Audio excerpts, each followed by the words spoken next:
Hello friends, welcome to SS exam. Friends, as you all know, अपने financial regulations के chapter number 9 के बारे में डिस्कस कर रहे हैं, राइट। तो दोस्तों, चैप्टर नंबर 9 जो है सिक्योरिटी डिपॉजिट के बारे में है। और प्रीवियस वीडियो के अंदर दोस्तों अपनों ने इसकी बेसिक बातें जो है सिक्योरिटी डिपॉजिट के बारे में अपनों ने पढ़ी थी, राइट। सिक्योरिटी डिपॉजिट दोस्तों लेते क्यों हैं, राइट, इसका क्या महत्व है, राइट, वो सारी बातें दोस्तों प्रीवियस वीडियो में अपनों ने डिस्कस करी थी, राइट। सिक्योरिटी डिपॉजिट दोस्तों इसलिए ली जाती है, किसी भी इंडिविजुअल को कोई भी रिस्पॉन्सिबिलिटी दी हुई है किसी भी कैश या स्टोर की कस्टडी के लिए, राइट। और दोस्तों वो अगर उस स्टोर या कैश की कस्टडी जिसको दी गई है उसकी रिस्पॉन्सिबिलिटी वो सही से निभाए, राइट। अगर दोस्तों उसके अंदर कुछ लॉस हो उसकी गलती की वजह से, राइट, तो उसकी अपने रिकवरी कर सके, राइट। तो इसलिए क्या है, सिक्योरिटी डिपॉजिट लिया जाता है। कोई कॉन्ट्रैक्टर है दोस्तों, उससे सिक्योरिटी डिपॉजिट इसलिए लिया जाता है ताकि वो कोई भी कॉन्ट्रैक्ट उससे किया है, जो काम किया है वो बीच में छोड़ के ना जाए, राइट। कोई सप्लायर है दोस्तों, उससे इसलिए लिया जाता है कि वो सामान या स्टोर सप्लाई कर रहा है तो उसमें वो फेल ना हो जाए, राइट। तो इस प्रकार की दोस्तों चीज़ों के लिए सर्विसेज जब किसी से लेती है गवर्नमेंट, राइट, तो उससे क्या सिक्योरिटी मनी डिपॉजिट करवा लेती है, ठीक है। तो ये दोस्तों अपनों ने प्रीवियस वीडियो के अंदर ये बातें डिस्कस करी थी, राइट। और दोस्तों पैरा नंबर 200 के अंदर पढ़ा था कि गवर्नमेंट सर्वेंट से सिक्योरिटी डिपॉजिट क्या है, लिया जाता है, राइट।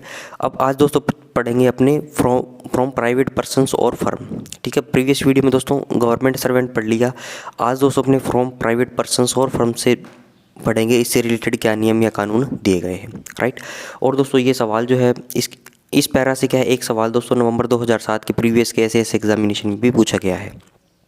तो देखिए दोस्तों क्या लिखा हुआ है 203 में, whenever a private person और a firm contracts with government to supply store और एग्जीक्यूट एनी वर्क। जब भी दोस्तों कोई भी प्राइवेट पर्सन, ठीक है, या कोई भी फर्म या कोई कंपनी होगी या कोई पर्सन हो गया, कॉन्ट्रैक्ट करता है गवर्नमेंट के साथ, राइट। और दोस्तों कॉन्ट्रैक्ट किस चीज़ का करता है, टू सप्लाई स्टोर और एग्जीक्यूट एनी वर्क।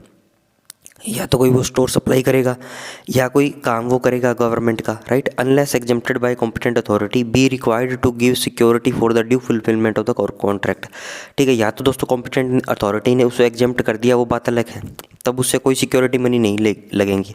अगर दोस्तों एग्जेम्प्ट नहीं किया है तो उस प्राइवेट पर्सन या फर्म को सिक्योरिटी मनी जो क्या है डिपॉजिट जमा करवानी पड़ेगी, राइट, उस कॉन्ट्रैक्ट को फुलफिल करने के लिए, राइट। तो क्या है दोस्तों, प्राइवेट पर्सन्स और फर्म से भी क्या है सिक्योरिटी डिपॉजिट लिया जाता है। मोटी मोटी बात इसके अंदर ये है, ये इसके अंदर बोला हुआ है। आगे चलिए दोस्तों, अब देखिए दोस्तों नोट में क्या दिया गया है, security deposits will not be taken from jails, municipality और अदर गवर्नमेंट कंसर्न्स, ठीक है। अब दोस्तों ये सवाल पूछा गया था, राइट। सवाल दोस्तों एक्चुअल में यही पूछा गया था। सवाल क्या पूछा गया था, मैं एग्जैक्ट आपको सवाल बता देता हूँ। Whether it is correct to call for security deposit from a government concern, ठीक है, ये सवाल पूछा गया था। Whether it is correct to call for security deposit from a government concern, ठीक है। Whether it is correct to call for security deposit from a government concern, right. तो इसका आंसर दोस्तों ये था, security deposits will not be taken from jails, municipalities और other government concern, ठीक है। दोस्तों पैरा नंबर 202 के अंदर था गवर्नमेंट पर्सन, ठीक है। पैरा नंबर दोस्तों 202 के अंदर था, 200 के अंदर था, 200 से लेकर 202 के अंदर था फ्रॉम गवर्नमेंट सर्वेंट्स, ठीक है। इसके अंदर है दोस्तों गवर्नमेंट, ठीक है। दो गवर्नमेंट दोस्तों जब आपस में कॉन्ट्रैक्ट करेगी या दो मंत्रालय आपस में कॉन्ट्रैक्ट करेंगे तो दोस्तों वो तो सरकार के ही मंत्रालय हैं, ठीक है।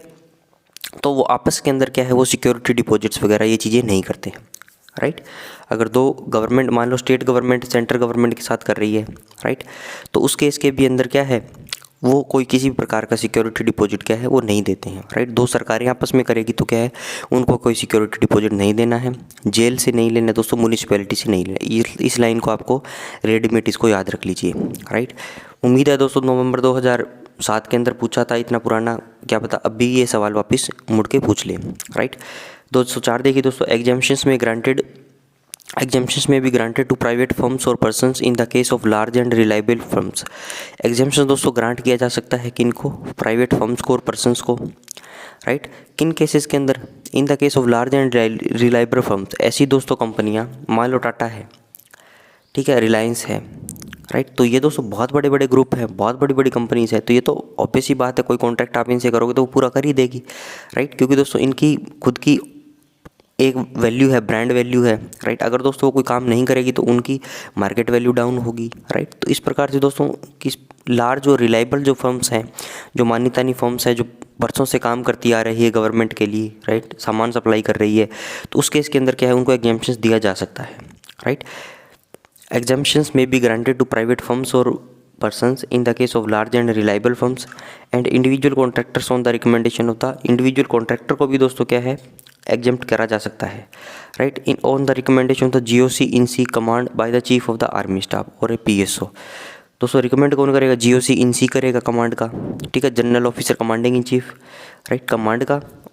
और दोस्तों इनको एग्जेम्प्ट करेगा कौन, chief of the army staff. Recommendation किसकी लगेगी, इनकी GOC इन सी की, राइट। रिकमेंडेशन किसकी लगेगी दोस्तों, GOC इन सी की, और करेगा कौन, चीफ ऑफ आर्मी स्टाफ, या कोई दोस्तों उनका PSO जो होगा, प्रिंसिपल स्टाफ ऑफिसर्स होगा, to whom authority is delegated by him in the case of army, ठीक है। तो आर्मी के केस में दोस्तों क्या है, ये लोग करेंगे, या तो चीफ ऑफ आर्मी स्टाफ या PSO।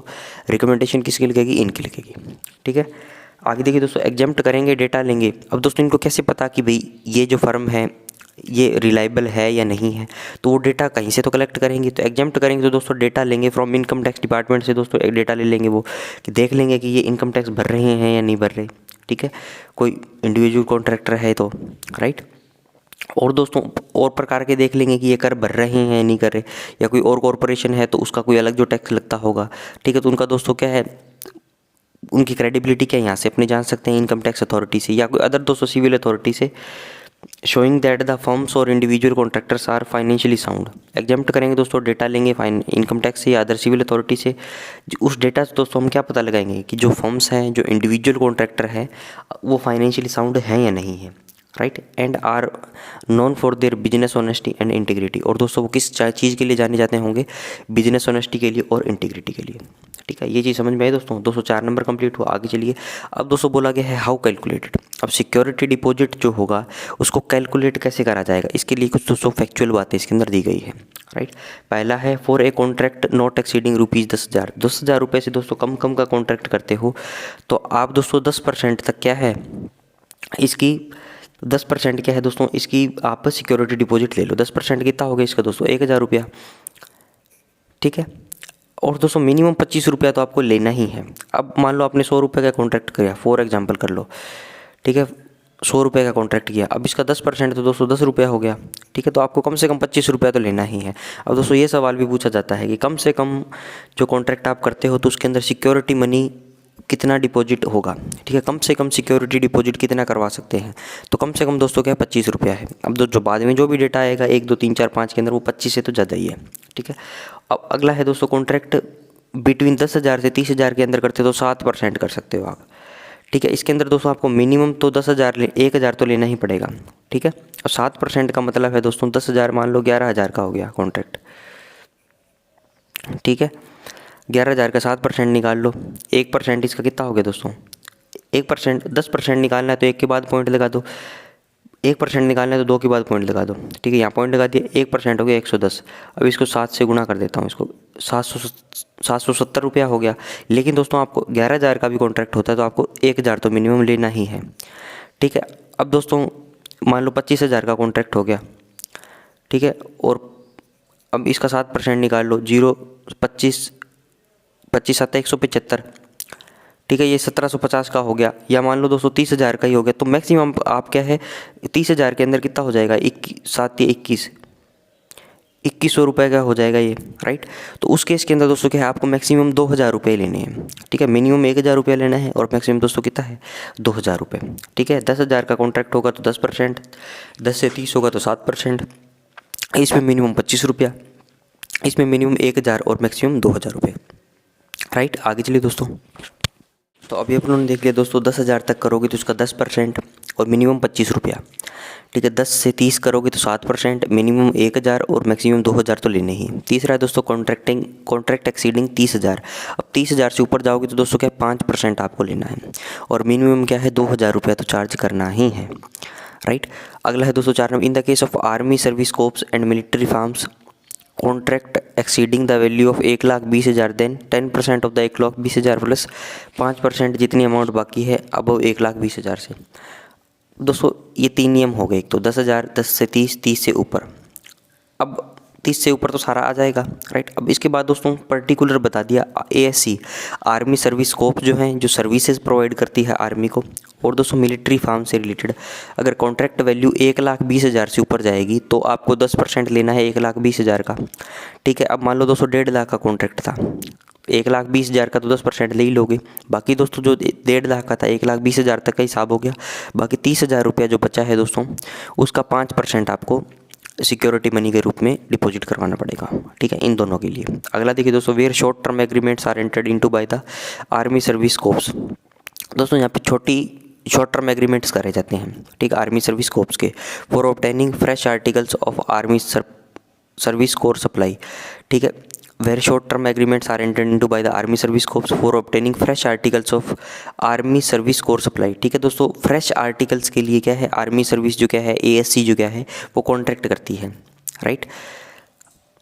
फ्रेश आर्टिकल्स का मतलब क्या हुआ दोस्तों? फ्रेश आर्टिकल्स का मतलब क्या, मान लो कोई भी राशन का सामान है, ठीक है, तो दोस्तों जो आर्मड फोर्सेस है उनको राशन मिलता है, तो राशन के अंदर दोस्तों अंडे हैं, एग्स हैं, ठीक है, राइट, मीट है दोस्तों, राइट, सब्जियां हैं, फ्रूट्स हैं, राइट। तो वो सब चीज़ें हैं दोस्तों, उनको मान लो कॉन्ट्रैक्ट करना है किसी फर्म से ये फ्रेश आर्टिकल्स के लिए, राइट। तो उस केस के अंदर दोस्तों क्या होगा, या तो ये फ्रेश आर्टिकल्स हो गया, दूसरा होगा दोस्तों hired transport at places outside J&K the security deposit will be fixed as in 1 से 4 in the case of registered contract, ठीक है। अगर दोस्तों रजिस्टर्ड कॉन्ट्रैक्ट्स हैं, अगर दोस्तों फ्रेश आर्टिकल्स कर रहा है या वो हायर्ड ट्रांसपोर्ट कर रहा है, ठीक है, ट्रांसपोर्ट को हायर कर रहा है, मान लो कोई सिविल गाड़ी हायर कर रहा है, आर्मड फोर्सेस वाली ज्वाइन वो नहीं कर रहा यूज़, ठीक है, आउटसाइड J&K, ठीक है। तो उस केस के अंदर दोस्तों 1 से 4 तक जो नियम दे गए हैं कि भाई 10,000 तक हो तो ऐसा होगा, 10 से 30 होगा तो ऐसे होगा, 30 से ज़्यादा होगा तो वैसे होगा, तो वो सारे चार्जेस लगेंगे। अगर दोस्तों अनरजिस्टर्ड कॉन्ट्रैक्ट हैं तो 10% of the total value of the agreement in the case of unregistered contracts. तो दोस्तों रजिस्टर्ड है तो वो सारे नियम लागू होंगे, अगर दोस्तों अनरजिस्टर्ड है तो 10% जो है टोटल वैल्यू एग्रीमेंट की उसको देनी पड़ेगी, ठीक है। तो ये हुआ दोस्तों 5 नंबर तक। आगे चलिए दोस्तों, नेक्स्ट देखिए दोस्तों, नोट दिया गया है, नोट फॉर द रीडर्स, ठीक है। पैरा दोस्तों 7.7.1 जो है ऑफ DPM डिफेंस प्रोक्योरमेंट दोस्तों मैनुअल जो है 2004 का, elaborates the concept of security deposit and is reproduced hereunder, ठीक है। तो दोस्तों इस DPM 2009 का क्या है, एक पैरा जो क्या है यहाँ पे दिया गया है, उसके अंदर क्या सिक्योरिटीज़ की बात करी गई है, ठीक है। तो दोस्तों वो पैरा क्या बोलता है, 7.7.1 परफॉर्मेंस सिक्योरिटी, ठीक है। परफॉर्मेंस सिक्योरिटी दोस्तों यही है कि जो एक तो हो गया दोस्तों सप्लायर, ठीक है, एक हो गया दोस्तों परचेजर जो परचेज कर रहा है, ठीक है, सप्लायर हो गया, एक दोस्तों हो गया परचेज करने वाला।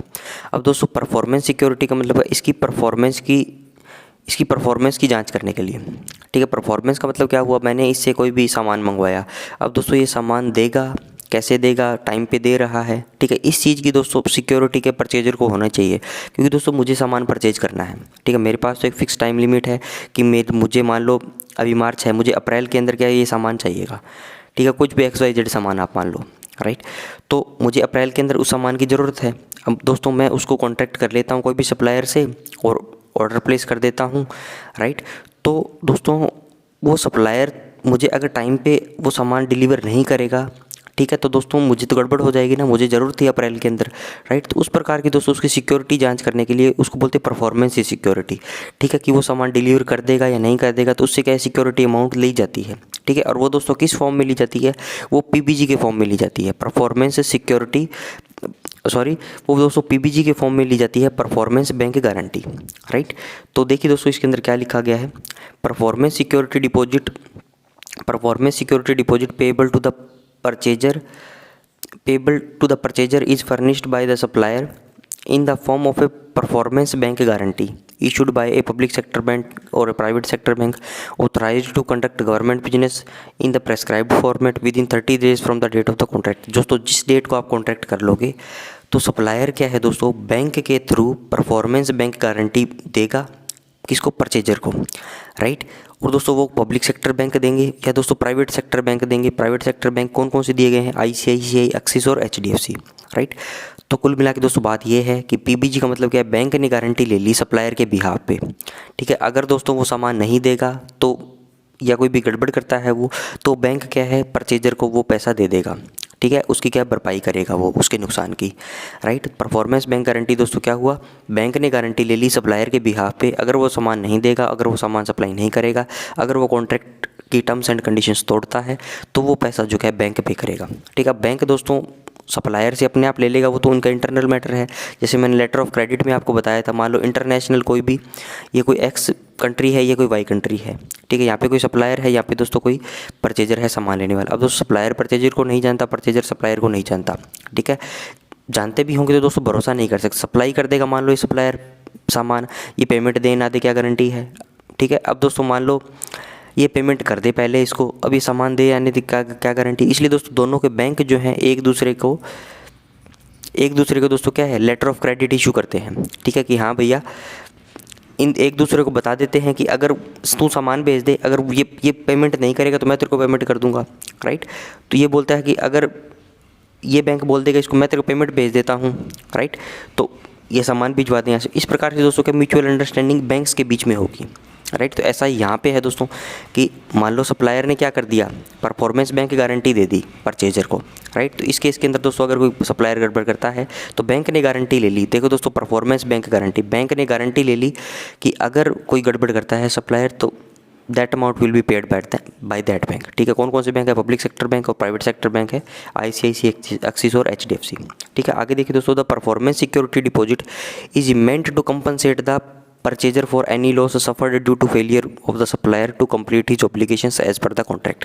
ठीक है, सिंपल बात बोल दी दोस्तों, परफॉर्मेंस सिक्योरिटी डिपॉजिट जो है इज मेंट, वो क्यों लिया गया है, टू कंपनसेट द परचेजर, वो दोस्तों कंपनसेट करने के लिए परचेजर के लॉस को, for any loss suffered due to failure of the supplier. ठीक है, कोई भी दोस्तों सप्लायर ने सामान दिया, ठीक है, कोई भी दोस्तों सप्लायर जो है सामान देने में फेलियर हो गया, loss suffered due to failure of the supplier to complete his obligations. ठीक है, सामान देने में या कोई भी उसकी कोई भी और सर्विसेज उसको देनी थी तो उसको देने में अगर वो फेल हो गया कॉन्ट्रैक्ट के टर्म्स एंड कंडीशन के हिसाब से, तो दोस्तों परफॉर्मेंस सिक्योरिटी डिपॉजिट जो क्या है उसका पैसा जो क्या है उसकी कंपनसेट करने के लिए परचेजर के लिए यूज करा जाएगा। ठीक है, performance security payable by supplier सामान्यतः 10% ऑफ द कॉन्ट्रैक्ट वैल्यू। ठीक है, दो भी दोस्तों परफॉर्मेंस सिक्योरिटी दी जाएगी। परफॉर्मेंस सिक्योरिटी दोस्तों परफॉर्मेंस बैंक गारंटी के रूप में जो दी जाएगी सप्लायर द्वारा परचेजर को, वो दोस्तों कॉन्ट्रैक्ट वैल्यू का 10% होती है। मान लो 1 लाख रुपये का कॉन्ट्रैक्ट हुआ है तो इसका दोस्तों 10% कितना हो गया, 10,000 रुपया, वो क्या है दोस्तों परफॉर्मेंस सिक्योरिटी के रूप में दिया जाएगा। PBG valid for 60 days beyond the date of the completion of contractual obligations. ठीक है, पीबीजी दोस्तों क्या है 60 दिन तक वैलिड रहता है, beyond the date of the completion of the contractual obligations.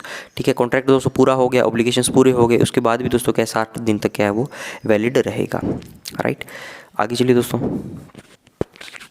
Next देखिए दोस्तों, BG bank guarantee return to the supplier on successful completion of all his obligations under the contract. ठीक है दोस्तों, बीजी क्या होता है, बैंक गारंटी जो अपनों ने पढ़ी थी अभी, उसको क्या है रिटर्न कर दिया जाता है सप्लायर को। कब रिटर्न करेंगे दोस्तों, जब हमारा काम पूरा हो गया, सप्लायर ने दोस्तों परचेजर को जो भी कॉन्ट्रैक्ट हुआ था उसकी टर्म्स एंड कंडीशन पूरी करके सक्सेसफुली दोस्तों कंप्लीट कर दिया, किसको, उसको कॉन्ट्रैक्ट को। राइट, सामान देना था, सर्विस देनी थी, जो भी करना था, तो दोस्तों क्या BG return to the supplier on successful completion of all his obligations under the contract. ठीक है, कॉन्ट्रैक्ट के अंदर दोस्तों जिन जिन चीज़ों को करने के लिए वो बाध्य था, ऑब्लिगेशन का मतलब बाध्य था, वो सारा कंप्लीट कर दिया तो उसको रिटर्न कर दी जाएगी। ठीक है, in case the execution of contract is delayed. दोस्तों अगर कोई ऐसा केस होता है कि कॉन्ट्रैक्ट को एग्जीक्यूट करने में क्या डिले हो जाता है सप्लायर, ठीक है, बियॉन्ड द कॉन्ट्रैक्चुअल पीरियड, मान लो दोस्तों कुछ टाइम पीरियड था, उस पीरियड तक क्या है कॉन्ट्रैक्ट के अंदर जो भी टर्म्स एंड कंडीशन थी वो क्या है पूरा नहीं कर सका कोई इंडिविजुअल। ठीक, तो उस केस के अंदर क्या होगा, and the purchaser grants extension of delivery period. तो दोस्तों परचेजर क्या करता है कि कोई बात नहीं, कॉन्ट्रैक्ट जो हुआ है इतने पीरियड के अंदर तू नहीं कर सका, कोई बात नहीं, मैं एक्सटेंड कर देता हूँ इस पीरियड को। ठीक है, तो purchaser grants extension of delivery period with और विदाउट एलडी। ठीक है, अब दोस्तों इसका मतलब क्या है, एलडी का मतलब दोस्तों लेट डिले चार्जेस।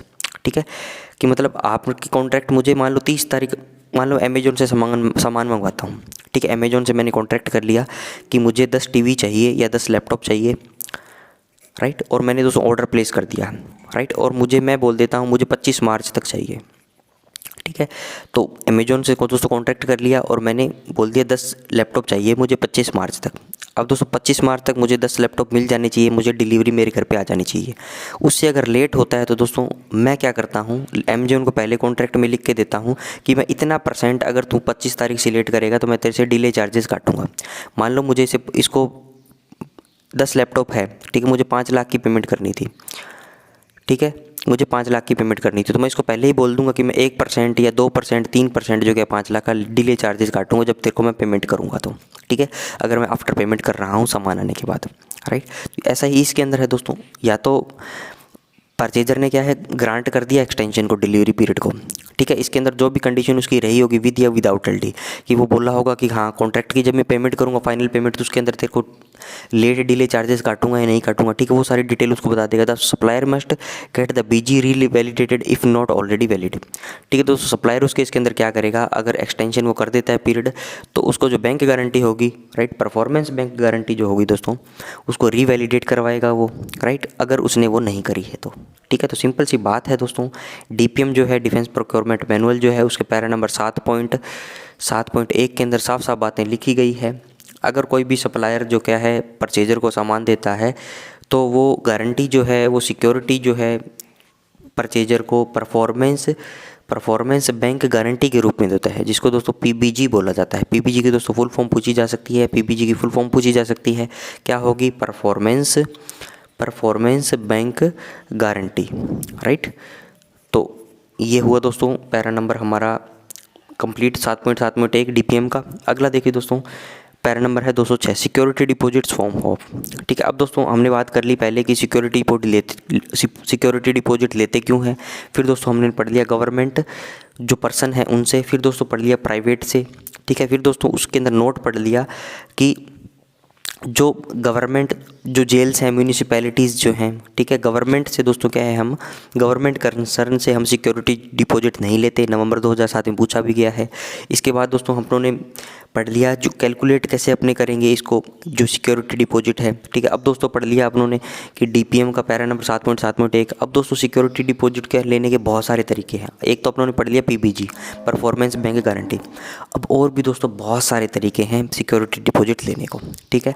अब दोस्तों इस पैरा को पढ़ने से पहले आपको एक बात बता दूं मैं कि इस पैरा के अंदर दोस्तों बहुत सारी टेक्निकल टर्म्स आएंगी, ठीक है, और दोस्तों जो बैंकिंग और फाइनेंस से रिलेटेड है, ठीक है। तो अपने को दोस्तों उन बैंकिंग टर्म्स जो टेक्निकल टर्म्स है जो फाइनेंस से रिलेटेड हैं उनकी अपने दोस्तों डिटेल के अंदर अपनी बातें नहीं करेंगे, अपने खाली दोस्तों इतना याद रखेंगे कि हाँ ये शब्द होता है, ठीक है, और ये शब्द क्या है सिक्योरिटी डिपॉजिट जमा करवाने के लिए यूज करा जाता है, ठीक है। क्योंकि दोस्तों उन शब्द की टेक्निकलिटी के अंदर जाएंगे तो वो अपने आप में पूरे चैप्टर्स हैं, ठीक है। बहुत सारी दोस्तों मान परफॉर्मेंस बैंक गारंटी मैंने आपको सिंपल बता दिया, ठीक है, कि हाँ गवर्नमेंट उसके सप्लायर के बिहाफ पे बैंक पेमेंट कर देगा, तो दोस्तों वो सप्लायर से भी तो कोई कॉन्ट्रैक्ट करेगा, कुछ उसका पैसा उसके अंदर रहा होगा, उसका करंट अकाउंट वहाँ से चलता होगा, ठीक है, वो कैसे रिकवरी उसकी करेगा, ठीक है। तो इस प्रकार से दोस्तों उसका भी एक क्या है बहुत लंबा चौड़ा प्रोसेस इसके पीछे हो सकता है, राइट। तो उसकी टेक्निकलिटी में दोस्तों ना जाके अपने ऊपर की बातें पढ़ेंगे कि इस फॉर्म के अंदर सिक्योरिटी डिपॉजिट लिया जा सकता है, ठीक है। तो 206 नंबर देखिए, the security taken from a government servant और a contractor should be in one of the following forms subject to the conditions noted against each, ठीक है। सिक्योरिटी डिपॉजिट दोस्तों गवर्नमेंट सर्वेंट से या कॉन्ट्रैक्टर से ये सारे फॉर्म्स जो हैं इसमें क्या है लिया जाता है। फॉर्म्स हुआ दोस्तों पहला कैश, पैसे के रूप में, सिंपल सी बात है दोस्तों, पैसा ले लो आप, सिक्योरिटी डिपॉजिट आपके पास आ गई। और दोस्तों खास बात ये है, अब सवाल ये पूछ ले कि जो सिक्योरिटी, ऐसा सवाल दोस्तों पूछ ले कॉन्ट्रैक्ट करते टाइम कोई भी सिक्योरिटी डिपॉजिट अगर लिया जाता है, ठीक है, और दोस्तों वो कैश के रूप में अगर लिया जाता है तो क्या गवर्नमेंट उस कैश पे इंटरेस्ट पे करेगी, ठीक है। तो उसका आंसर कितना आ जाएगा दोस्तों, नो, गवर्नमेंट विल नॉट पे any interest on any deposit held in form of cash के रूप में जो भी दोस्तों डिपॉजिट आएगा गवर्नमेंट के पास, गवर्नमेंट ने मान लो कोई कॉन्ट्रैक्ट किया उसका सिक्योरिटी डिपॉजिट लिया तो उस कैश के ऊपर वो कोई भी इंटरेस्ट पेमेंट वो नहीं करेगी, ठीक है। पहली 1 नंबर बात हुई। आगे चलिए दोस्तों, अब दोस्तों पहला पढ़ लिया कि कैश के रूप में क्या है आप सिक्योरिटी डिपॉजिट ले सकते हो, राइट। अब दूसरा देखिए दोस्तों, promissory notes, stock certificates of the central government और state government, municipal debentures, port trust bonds. ठीक है, अब दोस्तों ये सारे टेक्निकल टर्म्स हैं। प्रॉमिसरी नोट्स मतलब प्रॉमिस कर लिया होगा बैंक ने, राइट। स्टॉक सर्टिफिकेट हो गया दोस्तों, डिबेंचर्स हो गए, म्युनिसिपल डिबेंचर्स और पोर्ट ट्रस्ट बॉन्ड। ठीक है, इसके अंदर दोस्तों एक कंडीशन है कि these securities should be accepted eight 5% below the market price. दोस्तों ये जो है सिक्योरिटीज़ गवर्नमेंट कब रिसीव करेगी, जब ये मार्केट वैल्यू से 5% आपको मिलेगी, या दोस्तों at the face value which ever is less. एक तो हो गया दोस्तों फेस वैल्यू, जिस टाइम इनको इशू करा था तो इनकी कुछ फेस वैल्यू रही होगी, ठीक है, राइट। तो अब दोस्तों मार्केट के अंदर जाने के बाद उसके अंदर उसकी वैल्यू बढ़ी है या घटी है, जो भी होगी, तो वो जो कम अमाउंट होगी उसको क्या है government as a security deposit अपने पास रखेगी। ठीक है, 3 नंबर देखिए दोस्तों, treasury saving deposit certificate, national plan saving certificate हो गया, post office saving bank passbooks हो गए दोस्तों, पोस्ट ऑफिस कैश सर्टिफिकेट हो गया, डिफेंस सेविंग सर्टिफिकेट हो गया, नेशनल सेविंग सर्टिफिकेट हो गया दोस्तों, इसको NSC भी बोला जाता है। अगला है दोस्तों deposit receipts of all schedule banks. Deposit receipt होगी दोस्तों किसकी, शेड्यूल बैंक्स की। शेड्यूल बैंक कौन होंगे दोस्तों, RBI एक्ट के जो 2nd शेड्यूल के अंदर जो भी बैंक रजिस्टर्ड हैं उनको शेड्यूल्ड बैंक बोला जाता है। अगला है दोस्तों Fidelity bonds in the form prescribed by government only from the LIC of the India. ठीक है, LIC से दोस्तों क्या है हम फिडेलिटी बॉन्ड लेते हैं। फिड मतलब दोस्तों भरोसा, एक भरोसे का पत्र ले लिया, राइट, सिक्योरिटी ले ली किसी के बिहाफ पे, राइट। अगर वो पेमेंट नहीं करता है तो LIC क्या है उसकी पेमेंट कर देंगे, राइट। तो दोस्तों इसके अंदर मोटी मोटी बातें यही हैं, बैंक या LIC या जो भी पोर्ट ट्रस्ट है, म्यूनिसिपल डिबेंचर है, जो भी लोग जो हैं दोस्तों जो बॉन्ड करेगा उसकी लाइबिलिटी होगी कि पेमेंट भी वही करेगा। ठीक है, वो दोस्तों उनका अलग मैटर है, जो सप्लायर है जो सर्विस प्रोवाइड करेगा वो उससे कैसे उसको डील करें, राइट। आगे चलिए दोस्तों, नेक्स्ट है दोस्तों 12 year national defence service certificates.